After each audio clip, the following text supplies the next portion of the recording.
Really, I didn't want to live on a community before I came here, but the lifestyle people try to have here, it was like my ideal lifestyle too. I try to be sustainable. I feel less guilty.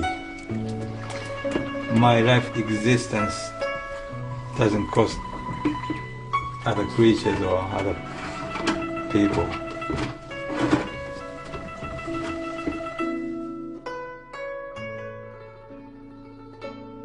We try and do things as sustainably, if you like, as possible, but we use petroleum.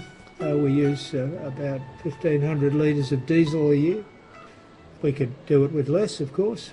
And we do import some plant nutrients in the form of chicken manure, which we buy in bags for the garden and the orchards. But if we had to, we could probably run the garden on the manure that our cows produce, perhaps. So that's the challenge. When you talk about sustainability, I mean, it means different things to different people. Some people think, oh, you're just growing your own food. But that's not sustainable if you're importing a lot of inputs. I think that we live with a relatively small... I mean, people live fairly simply and we share resources.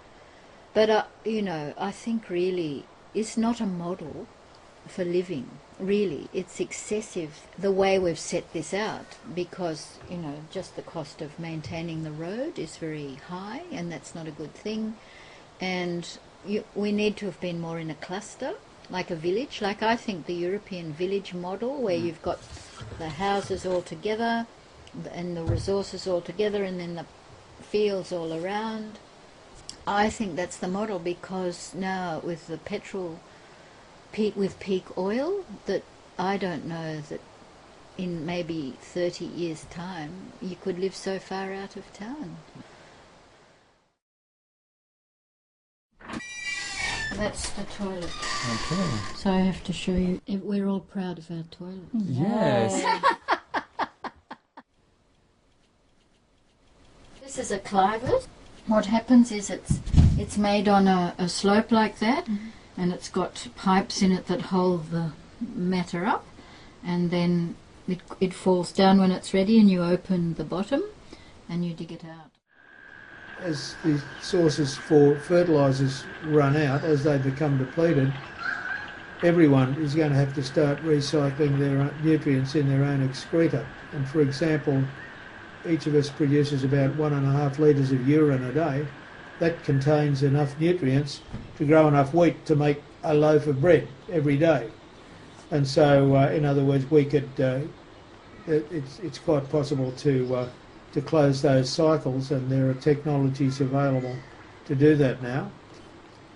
What we have here is composting toilets, and so the compost from a composting toilet maintains nutrients in a compact, plant available but non-leachable form, and so that's a pretty good way to close those loops. So here you use the compost from the toilet as a nutrient? nutrient? On the bananas, yeah.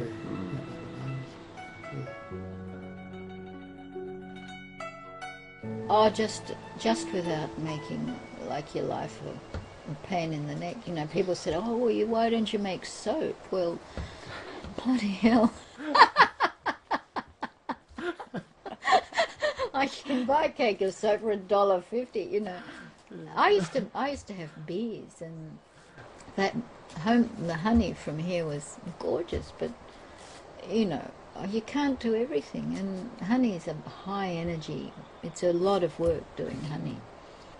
Yeah, we just grow as many things as we can without making soap and tofu and tempeh and all that stuff. Yeah, well, you make cheese. And we make cheese, yeah, that's right. Which is pretty rare, not too many people do that. So.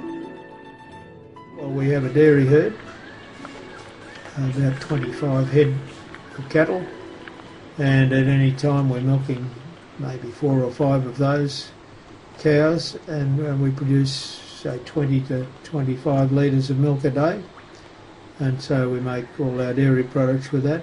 Yogurt, cheese, soft cheese, butter, etc. we like milking by hand, and every bit of equipment will break down eventually and need maintenance, and you have to clean them out with detergents, which gives you a wastewater problem. So this is probably easier, and we like doing it too. Yeah, we're born with milking machines, right? 2 hands.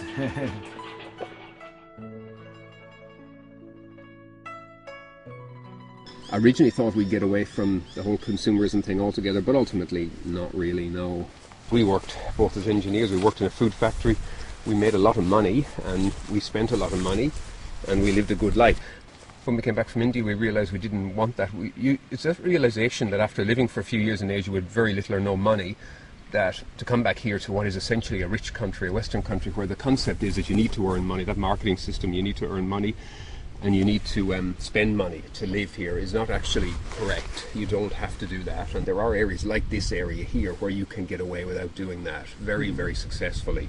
So that's what we were looking for, and that's the big difference now. We don't make much money, but we don't spend much money. So we have time and there's money. And after that, it's inside yourself, whether you want a beautiful car, whether you have expensive lifestyle things, or whether you want to grow some of your food, or whether you want to go and buy it, you know. And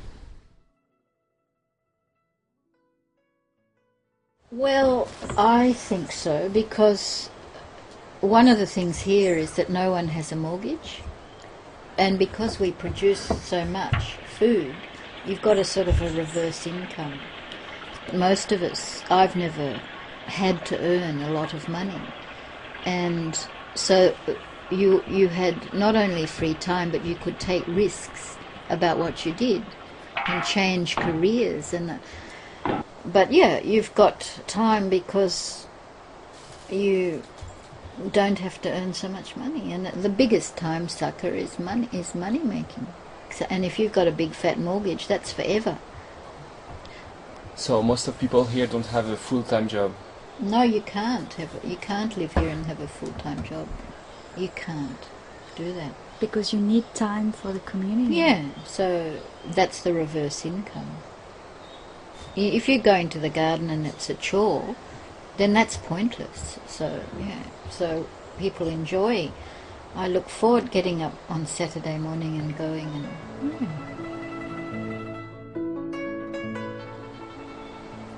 And you just get someone, I got someone to water the carrot. You just get someone to do whatever, things that need continuity, and you can go away. And I went away and, for 6 months one time, and, you can go away.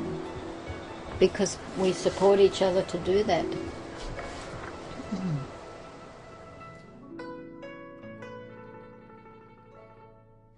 The contribution of this place is that there's a lot of knowledge about how to live together, because you cannot pull off any project unless you've got good relationships. We have an agreement that if you've got something going with someone, you have to sort it out. And, we had this interpersonal meeting. We haven't had one for ages, and I said we need to have one, and people are terrified, And the sort of older ones, we're fairly used to it, but the younger ones, it's like, whoa, I've got to talk about, I've got a problem with you, No. So that's where I think that living together really falls down, because people are so afraid of showing up, of really exposing themselves by speaking up. It's possible, but it's unusual. This is actually what I call an aberration, because to get people to live this way, very, very unusual. And most people, it's a very eccentric way to live, and most people don't want to live this way. People like the idea of it, but the actuality, the daily thing, people wouldn't do it. The modern society is tempting. That's right. And, I just say this is not the answer, because most people don't want to live this way. Most people don't want to go out in the fields in the hot sun. They don't.